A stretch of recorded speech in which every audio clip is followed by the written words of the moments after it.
Salut Xavier. Salut Virginie. Alors là, on m'a demandé en fin de compte par rapport à ce qu'on s'était dit sur les fessiers qui sont quand même les muscles les plus importants, comment renforcer mais d'une autre manière.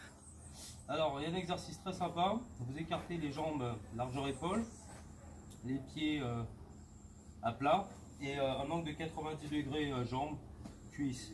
Donc là, vous allez vous placer sur le dos allongé et vous allez relever le bassin le plus haut possible en soufflant. Vous inspirez ici les fesses au ras du sol et vous soufflez ici en remontant le bassin le plus haut possible. D'accord? Vous allez travailler tout ce qui est fessier et ischio-jambier. Vous allez faire des séries de 20, 30 répétitions. Et vous en faites 3 à 4 comme ça, d'accord? 3 à 4 séries de 20 répétitions. Donc je remonte l'exercice. Vous soufflez ici, vous inspirez ici. Vous soufflez ici, vous inspirez ici. Pour augmenter la difficulté, à la fin de l'exercice, vous restez au moins 10 secondes en isométrie en haut, d'accord? Après, je vous propose un deuxième exercice pour équilibrer, pour travailler le bas des abdos. C'est un exercice qui a l'air très simple comme ça. Vous avez les jambes à 90 degrés par rapport au buste, les bras le long du corps. Vous inspirez ici et vous soufflez en décollant les fesses. Vous les reposez à peine en effleurant le sol et vous soufflez en haut. Inspiration, expiration. Ok? Combien de séries? Des séries de 20, 30 répétitions. Vous répétez 3 ou 4 fois. Et vous allez être assez étonné de la brûlure, de la congestion occasionnée par l'exercice qui semble simple en visuel mais qui est très efficace. Et là aussi, on voit qu'on dessine de plus en plus la taille. Et, Ouais, alors ça va de pair avec le fait de faire du cardio, l'alimentation, etc. En fonction des morphotypes. Mais les résultats sont là au bout de 2 à 3 à 4 mois. D'accord. Ben, je te Voilà. remercie. À très bientôt pour d'autres bientôt. exos. Bye bye. Ciao. Virginie. Salut Xavier. Alors tout à l'heure on a travaillé la ceinture abdominale, précisément le bas des abdominaux et la région lombaire. Donc ce qu'on appelle vraiment la ceinture abdominale. Qu'est-ce que tu peux nous dire par rapport à cette chaîne musculaire, à ce groupe musculaire? Qu'est-ce que tu peux nous dire au niveau énergétique? Eh bien, on avait déjà vu dans une autre vidéo que ça protégeait en fait naturellement les organes, d'avoir une ceinture, je dirais, au niveau des abdos et au niveau des lombaires, donc la ceinture abdominale, qui protège effectivement tous les organes et donc par conséquent les viscères du corps.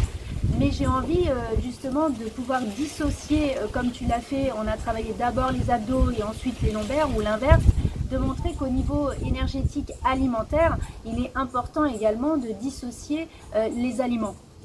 Pourquoi? Parce qu'en fait, en réalité, ce qui va créer ce que j'ai envie d'appeler, entre guillemets, un petit fumier, c'est la combinaison entre les aliments. Par exemple, manger des spaghettis avec effectivement de la tomate, avec de l'acidité, avec effectivement du poulet, avec nombreuses choses, champignons, etc., qui vont faire que l'association de ces aliments va créer en fin de compte une espèce de pourriture à l'intérieur et ne va pas permettre d'avoir le pH neutre. Et on l'a vu les autres fois, que si le pH n'est pas neutre, vous allez vous retrouver avec effectivement une acidité dans le corps et donc une mauvaise digestion. Et pour que votre digestion soit meilleure, le but du jeu, c'est de pouvoir vous alimenter avec des aliments qui ont effectivement des pH beaucoup plus doux.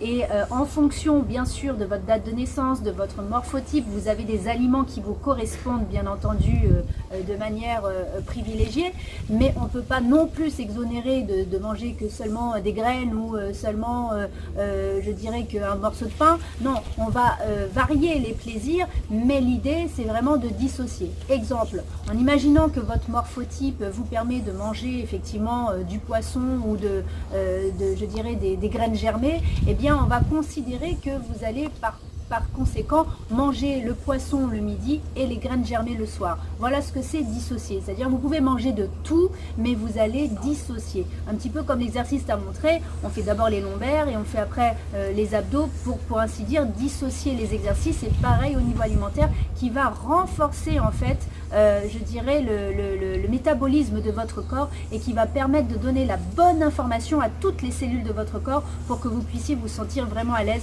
sans aérophagie, sans gaz, que vous soyez vraiment conforme à ce que vous vibrez.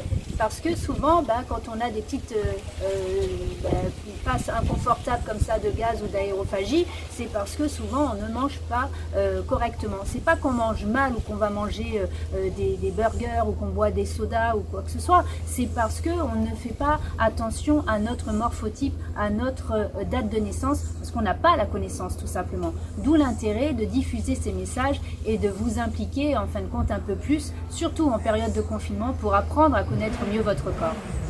Merci Virginie pour ces précieux conseils. Je t'en prie, et puis je vous dis à bientôt, et puis si vous avez encore envie d'avoir d'autres thèmes, n'hésitez pas à vous abonner à notre chaîne YouTube Fit and Love, et de manière privée vous pouvez nous consulter, nous avons toutes les coordonnées pour avoir votre morphotype, vos aliments préférés et quoi d'autre encore, des exercices adaptés à votre poids idéal. À très bientôt. Bye bye. Salut.